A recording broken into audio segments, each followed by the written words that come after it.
Good morning, Cruise by Mandy. I am still on board Allure of the Seas, getting ready to disembark this morning. The seminar at sea that I was on board for was phenomenal. I learned a lot of information. I participated in activities that I never would have. But first of all, I wanted to say thank you. Thank you to my clients. When you book a cruise through your local travel agent, our numbers are looked at. I actually won the seminar at sea based on my sales and something with my host agency back in March. And it was very meaningful to me that I had enough bookings to win this, because I don't win things. But winning this was because of you. You guys who book your cruises through me and trust your local travel agents who are your certified cruise counselors, your elite cruise counselors like myself, and such, that you support your local business. It doesn't cost you a penny more than booking direct, and you know that you're working with somebody who has a passion for helping others have those dream vacations. Thank you for this week, for getting me on board for the seminar at sea to learn more. It was a phenomenal week, and I really appreciate those of you that put your trust in me in helping guide your vacations, your cruises specifically, since that's what I specialize in. But I want to point out a couple of things around here that I did this week that were outside my comfort zone. And most of you know I am a former high school math teacher. I taught 15 years, and you know, it put me in a Sudoku book, and I'm happy. And I can just sit somewhere in a quiet area. I like quiet. I like my Sudoku. I like to chill with my family, and I had none of that this week. None. My family's not with me, and I miss them terribly. I'm ready to go home. I'll be home about 36 hours before I head to the next ship. But I want to do a quick overview of what my first thoughts were, because if I am 100% completely honest, about right at 400, a little more 400 nights on board cruise ships over the last 19 years, cruising for fun as myself during my school breaks, and even more professionally since I became an agent in 2012. I am not a fan of big ships. I've always told people that. I don't like big ships. I want small. I don't like being around crowds. Get me away from the people. Give me some quiet. And so I came in with the attitude of, I really need to try this class of ship. There's 6,000 passengers. That is bigger than my town when I moved there in 2009. My entire town could have fit on this cruise ship, plus the crew. It's crazy. And I am not a crowd person, I'm not a noise person, I'm not a big ship person, and I am willing to admit that. The cruise I'm on in 1 month from right now, we only have 160 people on it. 160. And this one had over 6,000. So let's flip around. I'm going to show you a couple of things here that I really like. Even though there were 6,000 people on this ship, this is one of the main thoroughfares called the Promenade. And you find this on a lot of the Royal Caribbean ships. Deck 5 here. It's also Deck 5 on Liberty of the Seas out of Galveston. But some things I did this time that were out of my comfort zone over there is On Air. That's a karaoke.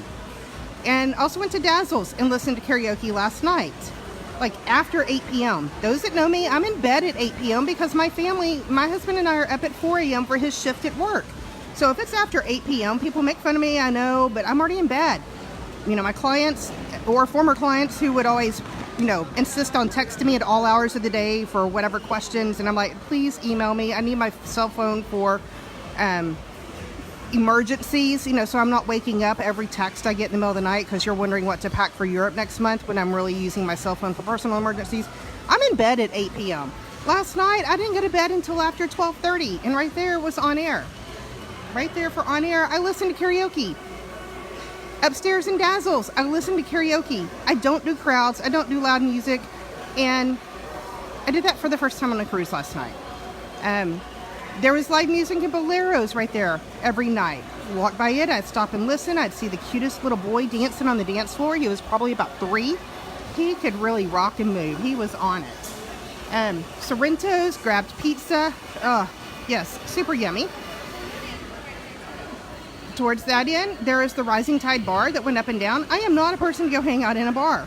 So I would go sit, I'd order my little drink, and we'd ride the Rising Tide up and down. That was really cool. I love being able to look up and see the sunlight through here. That was great. The Central Park balconies were right up there. My room was probably almost on top of where we are now, overlooking Central Park. We had the Deck 8 area. All of that was great. I was not used to a ship of this size. It did not ever seem crowded. It was great. I'm staying on board right now. I hope to be one of the last off because my flight's not until 3:45, and gonna have lunch at my favorite place at 11. So really taking time out here. But I just wanted to say, you know, thankful, very thankful for winning the seminar at sea, because I don't personally think I would have ever booked an Oasis class ship on my own as a family vacation for my family, because that's just not how we roll as a family. I just kind of had that, it's like, oh, it's so big, it's got all these things. That's just not how we are. And I actually enjoyed it.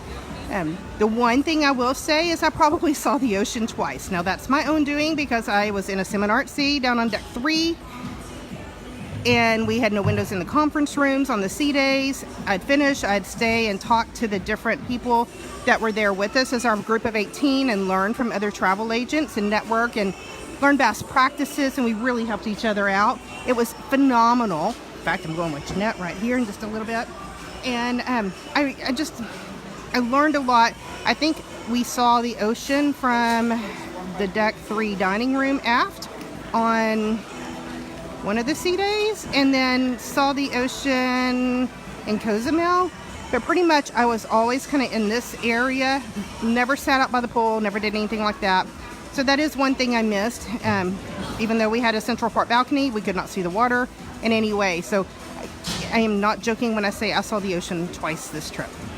But anyway, if you are considering the Oasis class and you are kind of like me and you're like, oh no, that's a big ship, I don't like it. Yes, it's big.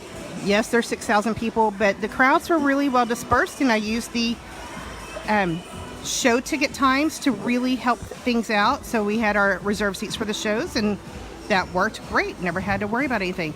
So Cruise by Mandy, just my overall thoughts of the Oasis class. And again, a thank you for my clients, because I did win this seminar at sea. I had to pay my airfare and hotel and stuff like that to get here and anything else on board. But I got here and I got to learn more to help you. And I appreciate you referring me with your business and trusting me with your cruises. And I appreciate just being a part of our community and helping others make those memorable vacations. Cruise by Mandy, signing off.